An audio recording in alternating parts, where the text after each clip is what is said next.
જય મોગલ માં. એક મોગલ એ ગોરવિયાળામાં થયા અને એક મોગલ હતા તો ચાટકાના દીકરી, પણ બાબરિયાતની ધારે પોતે પોતાના રૂપને સમાવી દીધું. એ ત્રીજા મોગલ, એની મારે વાત કરવી છે. મોગલ છેડતા કાળો નાગ, એનો ચાળો ન કરાય.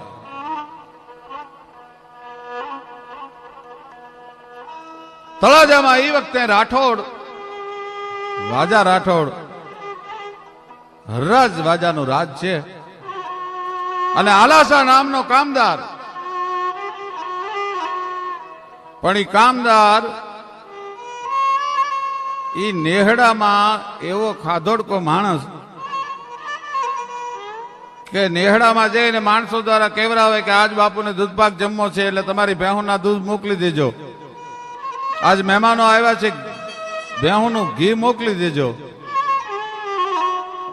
એમાં એકવાર હાલનું તળાજા પાસેનું બાબરિયાત નામનું ગામ જે છે, ત્યાં સોંડવજી અને સાસોજી નામનો બે બાપ દીકરા. સોંડાજીના પત્નીનું નામ આય નાગબાઈ છે. બાવળા પાસેના ચાટકા અટકના ચારણના દીકરી અને નામ એનું નાગબાઈ. દીકરાના વહુનું નામ સાસાજીના પત્નીનું નામ રાણબાઈ છે.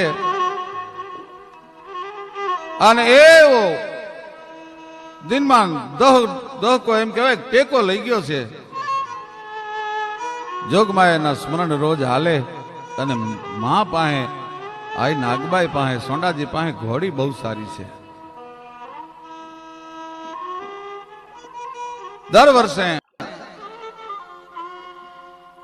એ 8 મહિના છે ગીરમાં રહે અને 4 મહિના બાબરિયાત આવે. એમાં પોતાની જે ઘોડી છે એ ઘોડી બહુ વાલી. એકવાર એમને ગીરમાં જવું છે અને ગીરમાં જો ઘોડી લઈ જાય ને હાવ ઘોડીને દાઢે તો, એટલે આ ચિંતામાં છે. એમાં અલંગનો એક કોળી આવ્યો અને કીધું કે માં શું કામ મૂંઝાવ છો? તો કે બાપા મારી ઘોડી છે, મારો જીવ નથી હાલતો, કોની પાસે મારે આ ઘોડીને મૂકવી? ગીરમાં લઈ જતા મારો જીવ નથી હાલતો. મારી એ ઘોડીને હું જીવના જેમ જતન કરીને રાખીશ, તમે પાછા આવશો એટલે પાછી આપી દઈશ. ભલે બાપ. અલંગનો કોળી ઘોડીને લઈ ગયો. દરિયાના કાંઠે ઘોડી ચરવા જાય. એમાં જળ ઘોડા આવે. ઘોડી બરોબર ઠાણમાં છે અને બપોર સુધી ઘોડીની હારે ઈ જળ ઘોડા છે એ રમતો રમે અને પાછા સમુદ્રમાં વિયા જાય. ઘોડી ખબર થઈ અને બે વસેરા જન્મ્યા. પણ આ તો દેવતા રૂપવાળા વસેરા હતા. દરિયામાં પડે તો આજનું જેને 2 નોટિકલ માઇલ કહેવાય એવા નોટિકલ માઇલ તો વસેરા છે. દરિયામાં રમવા વયા જાય. ભાઈ આઈ પાછા આવ્યા. અલંગ નો કોળી છે એ માનો ભગત છે. એને આવીને કીધું માં, ઘોડીને 2 વછેરા આવ્યા છે, હું પાછી દેવા માટે આવ્યો છું. પણ આઈના હૈયામાં ફાળ ઉપડી. ગાયને 2 વાછડી હોય, બહેને 2 પાડા હોય, માણસને જોડિયા સંતાન જન્મે, બેલડાના સંતાન જન્મે, પણ ઘોડીને કોઈ દી 2 વસેરા ન જન્મે. આઈને આગમના એંધાણ દેખાઈ ગયા. આલાસે એક દી કેવરાયું, હરરાજ વાજાનો જે કામદાર છે એને કેવરાયું કે તમારા નેહડામાં જેટલું ચોખ્ખું ઘી હોય એ બધું ઘી મોકલી દેજો. અને આઈએ માણસની દ્વારા કહેવાય તારા આલાસાને કહેજે કે અમારા આંગણે જે ઘી થાય છે એ તો જોગમાયાના દિવેલિયાના ઘી છે બાપ. એ કાંઈ રાજના માણસોને જમાડવા માટે નથી. પણ એ આલાસાને ખટકો લાગી ગયો ને એમાં દરબારને સારા 2 વસેરા જાતવંત લેવા છે. અને આઈ નાગબાઈને ત્યાં બાબરિયાતમાં 2 હારા વસેરા છે એ ખબર પડી. ભાઈ 2 વછેરા દેવતા રૂપવાળા છે. થમ દેવળ દિશા પગ માંડે થોડા, છાતી બાબ ઢાલથી ચોડા, ખીટ ત્રેસાને થેલ નખોરા અને ગોબા ધણી સમાપે ઘોડા. વેત કટી જૂઠની વાલે ત્રિંગ બાજોઠિયા હરખી તાલે નીર પાવા બેટાને ના હાલે એને આલણ હરો મોજમાં હાલે હાકળ વાંપ મોકલી છોટી કલમ સારખી ધોજ કનોટી કુકડના જેવી કંધરોટી અને માણેક લટ મોઢાથી મોટી શોભે વાન પુનમરો ચાંદો જાણે દિલી સ્તરણો સહેજાદો અને દાન દઈએ ભાઈ વિશો દાદો એવા ઘોડાના રૂપ છે. કામદારને એમ થયું કે આઈએ મારું અપમાન કર્યું છે ઘી ન દઈને એનું વેર વાળી લેવું. એટલે વછેરાની માગણી કરતા માણસને મોકલ્યો કે તમારા બે વછેરા આપણા રાજા તળાજાના ધણી હરરાજ વાજાને જોઈ છે. હરરાજ વાજો અને કામદાર આલોસા બે આઈને નેહડે બાબરિયાત આવ્યા. એ બાબરિયાતના નેહડામાં ઘોડાના વછેરાને જોઈ અને પોરોના પલ્લા મીંડ્યા છૂટો દરબારને મોઢે માગ્યા રૂપિયા આપી અને બે વછેરા છે એ આપી દીધા. પણ રૂપિયા અમે પછી મોકલશું એમ કહીને ઘેરા કામદાર હારે મોકલી દઈશું. ઈ જમાનો એવો હતો રાજાને જલ્દી મળાય નહીં. 1 દી 2 દી 5 દી 15 દી 6 મહિનાના વાણા વાઈ ગયા રૂપિયા ના આવ્યા. ઉઘરાણી કરે રાજવાજાએ તો કામદારને કહી દીધેલું કે ચારણોને રૂપિયા આપી દેજો. પણ કામદાર આલોસા રૂપિયા આપતો નથી કારણ કે ઘી ન મોકલવાનું વેર હજી મનમાં વળ્યું નથી.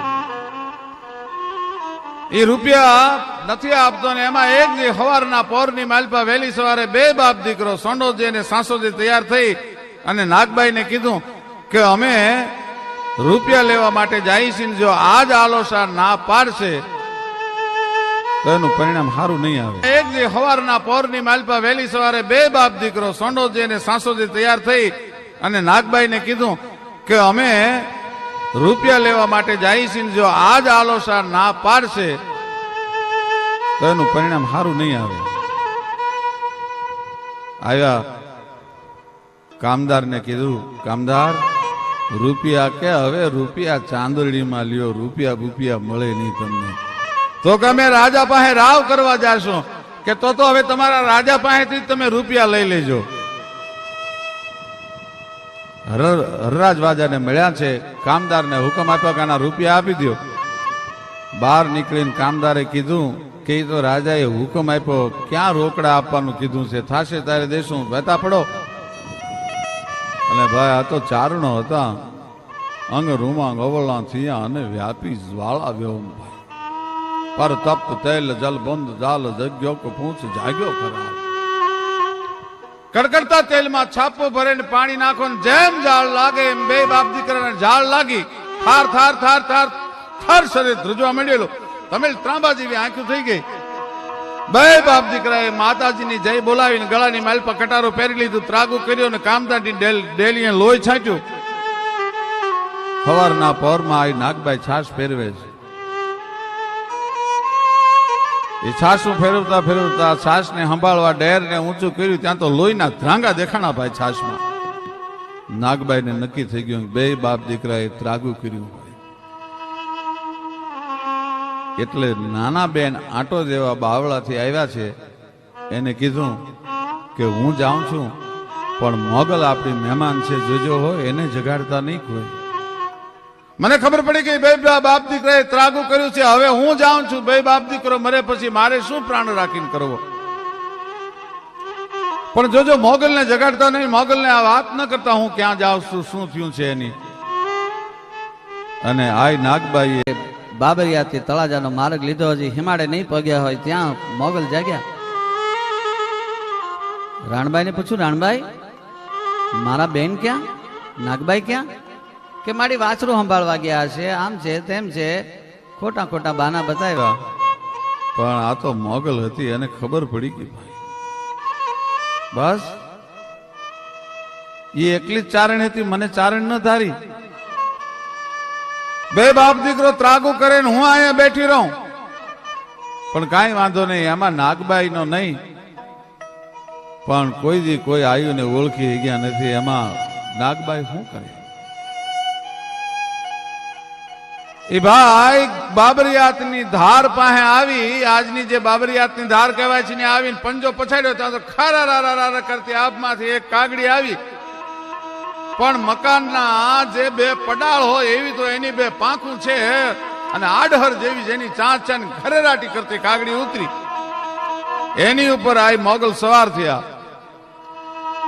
ખેમાડો હજી નાગભાઈ વલોટા નહોતા, માથેથી હાકલ કરી, નાગભાઈ મને ચારણ નો ધારી, તું મરવા જાતી હતી, મને જીવ વાલો લાગે, પણ હવે બેન તું ધીરે ધીરે આવજે, હું જાઉં છું. અને તળાજાના પાદરમાં આવી. કહેવાય છે કે તે દિવસે તળાજાનો ડુંગર છે એ ગિરનાર કરતા પણ મોટો હતો ને એની ટૂંકની માથે જઈ અને આ મોગલ છે એ કાગડીની માથે બેઠા, કાગડી હતી ગારા કરતી ડુંગરની ટૂંકની માથે, અને પાછો હાથ પછાડ્યો ભાઈ, પણ ત્યાં તો ડુંગરમાં દવ લાગ્યો. આ મોગલ હાથ પછાડતા જાય અને કાગડી છે પોતાના પંજામાં ડુંગર મીડો ખળભળવા ખડેડવા, પોતાના પંજાની બાલપા એમ કહેવાય છે કે ડુંગરની શિલાઓ લઈ લઈને તળાજા નગરની માથે મંડી નાખવા. હાહાકાર મચી ગયો. શું થયું શું ન થયું લોકોને કઈ સમજાતું નથી, માણસને સમજાતું નથી, અને ઘરેરાટી બોલે છે ભાઈ. વાજાઓનું પતન કર્યું,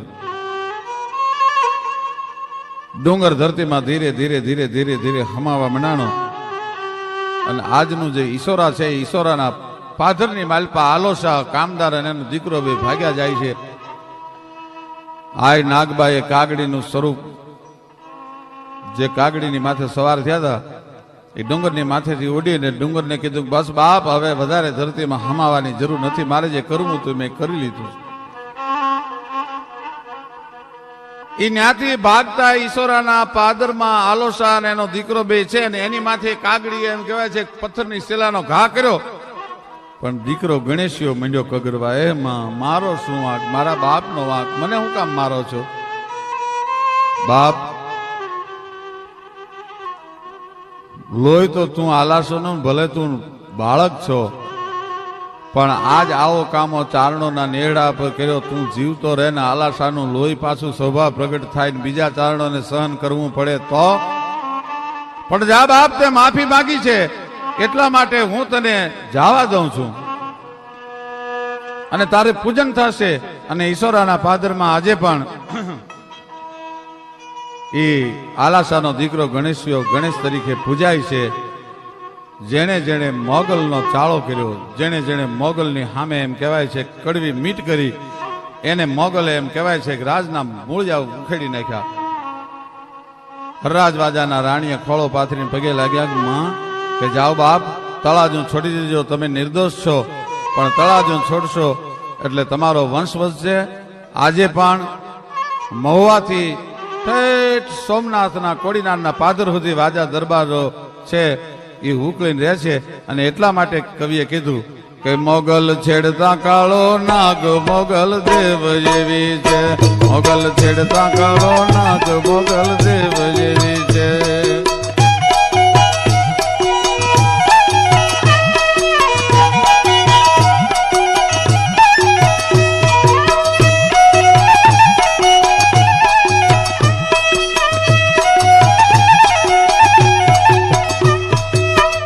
એને આંગળી નો ચિંધાય કુડા સોગન નો ખવાય,